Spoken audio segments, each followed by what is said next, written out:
got interested in painting probably high school. I met a friend there and he took me to the Art Institute when I was 16, 17. I was blown away by Modigliani, Van Gogh, and of course the Surrealists. I mean, I was nothing more than a suburban housewife with a child. And not that that's a bad thing, but I felt like there was more for me to accomplish and do in my life that made me who I was other than a suburban housewife identity. So, at any rate, kept having this urge to paint in 93. I could be with neighbors or talking and I would bring it up, and then the neighbors definitely were just nodding their head and not knowing what to make of it. Long story short, I bought acrylic paint, canvas, an easel, and for lack of not knowing what to paint, I had a sofa with a big leafy pattern on it, and I tried to do that, and that was just disaster. So I went through the old family photo albums of my mother's side mainly, which they were very poor in rural Kentucky.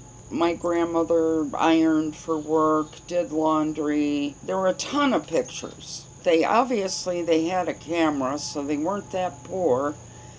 But I started pouring through my grandmother in an apron and hanging out laundry, and my great-grandmother and my mother and her siblings. And so this went on for quite a while when my daughter started school, and then I had a whole room full of paintings that I did with no more room to hang anything.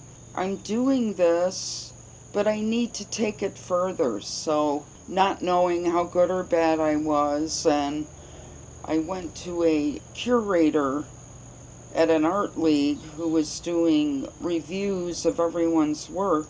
This curator got to me. She goes, "Oh my God, you're brilliant." From that point forward, she told me what to do, how to do, where to go. So I did some outdoor art shows, sold a painting in Chicago, the Gold Coast Art Fair. Had a stand built, and I ran into someone who was a flight attendant, came up to me and said, "Oh my God, you have to be in a gallery."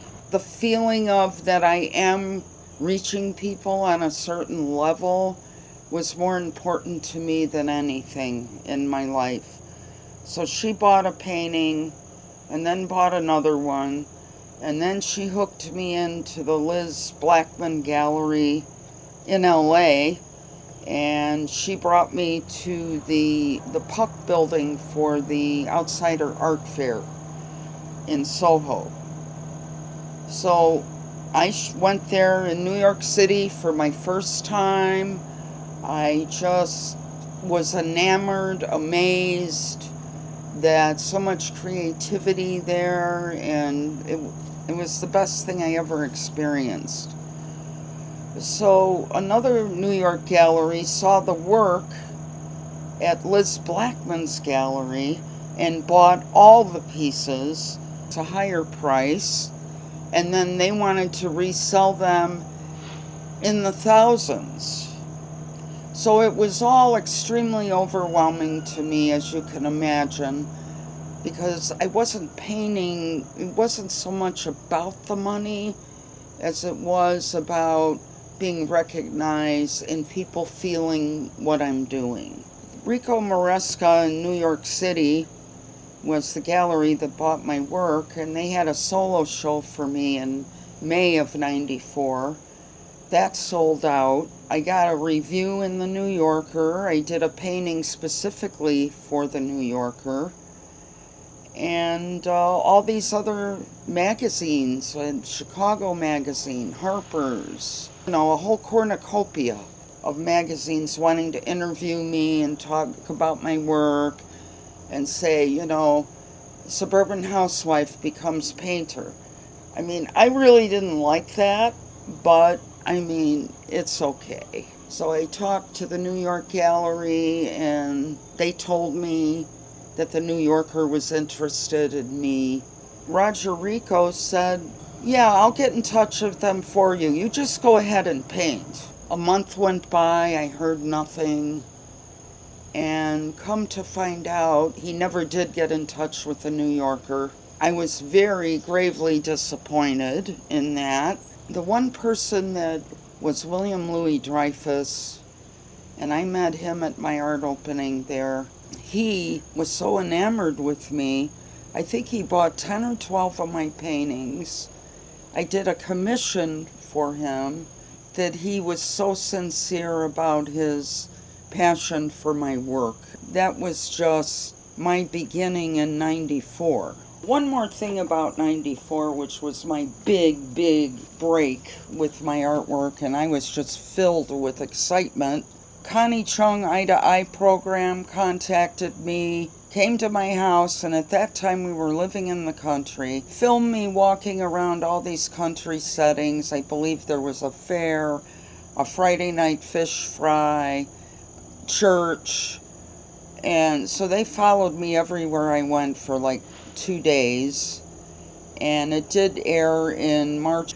And then Chuck and Jan Rosenack, who at that time were like very scholarly with self-taught folk art, and they came to see me in the country and did a whole interview with me. And so they put me in their book. They had different shows all over the country at different galleries and did pretty well. Basically, I got away from the New York City gallery after the New Yorker incident. So that was that for New York City. But I was able to show in a lot of cities because they expected a certain thing from me, like figurative work, old photos. And so I was put in that niche of specifically painting from snaps, Polaroids, and I wanted to branch out. So anytime I did something different, they would shake their head no. I mean, it could have been a collage or an abstract, but it's so important as an artist, go off into other things as experimental. So that really has helped me enjoy what I'm doing by doing other things as well. Through the Duff Lindsay Gallery in Columbus, I was able to do a talk at the Columbus Art Museum. And I think the curator there bought one of my pieces and invited me in, and it was a nice group. It was like storytelling in a sense, which is what happened at the New York show, which I sold out in. I had to write a theme for each painting, a story for each painting. So when people would go through, they could read about who these people were. And some of them weren't very pretty. Tell it like it is. I don't know if that's a Midwest Chicago deal. I just felt like being honest and truthful is the best thing you can do in life, as much as you can. So then I moved to Southern Illinois. I got into teaching, which is a non-credited class for art. I wrote a syllabus, and I talked about how if you're here and you want to paint, then you should be able to do this without me telling you what to do.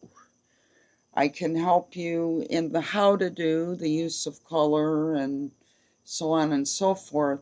So I really felt good about the way I taught. I mean, I don't consider art as something you can teach, basically, but it was very rewarding.